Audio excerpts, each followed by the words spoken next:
Igice cya kabiri. Gukizwa n'ubuntu. Namwe yarabazuye, mwebwe abari bapfuye muzize ibicumuro n'ibyaha byanyu. Ibyo mwagenderagamo kera, mukurikiza imigenzo y'iyi si, mugakurikiza umwami utegeka ikirere, ari we mwuka ukorera mu batumvira. Kandi natwe twese twahoze muri bo dukurikiza ibyo kamere yacu yifuza, tugakora ibyo kamere n'imitima byacu byishakira, kandi ku bwa kavukire yacu twari abo kugirirwa umujinya nk'abandi bose. Ariko Imana kuko ari umutunzi w'imbabazi, yaduhinduranye bazima na Kristo, kubw'urukundo rwinshi yadukunze. Ubwo twari dupfuye, tuzize ibicumuro byacu, ubuntu nibwo bwabakijije.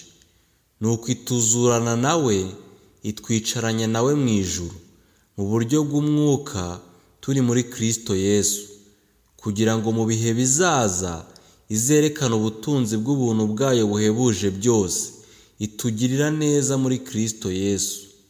Mwakijijwe n'ubuntu kubwo kwizera, ntibyavuye kuri mwe, ahubwo ni impano y'Imana. Ntibyavuye no ku mirimo, kugira ngo hatagira umuntu wirarira, kuko turi abo yaremye, ituremeye imirimo myiza muri Kristo Yesu, iyi Imana yiteguriye kera, kugira ngo tuyigenderemo. Abanyamahanga n'Abayuda ni bamwe muri Kristo. Nuko mwibuke yuko kera mwebwe abanyamahanga ku mubiri, abo abakebwe n'intoki ku mubiri bita abatakebwe.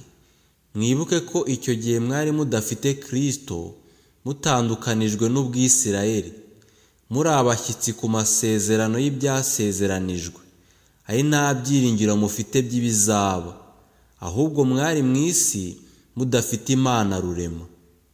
Ariko none kuko muri Kristo Yesu, mwebwe abari kure kera mwigijwe hafi n'amaraso ya Kristo.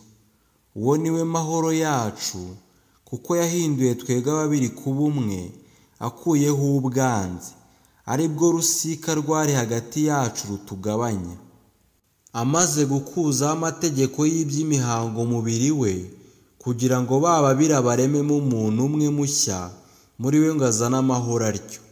Kandi ngo bombi bagire umubiri umwe, abungishe n'Imana umusaraba, awicishije bwa bwanzi. Yaraje ababwira ubutumwa bwiza bw'amahoro mwebwe abari kure, kandi abari bugufi n'ababwira iby'amahoro, kuko ari we uduhesha uko turi amaharakubiri kwegera Data wa twese turi mu mwuka umwe.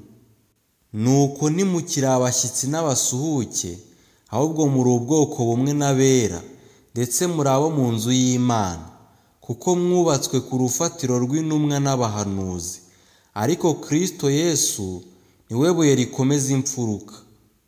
Muri we inzu yose iteranijwe neza irakura ngo ibe urusengero rwera mu Mwami Yesu. Muri we namwe murubakanwa, kugira ngo mube inzu yo kubabwamo n'Imana mu mwuka.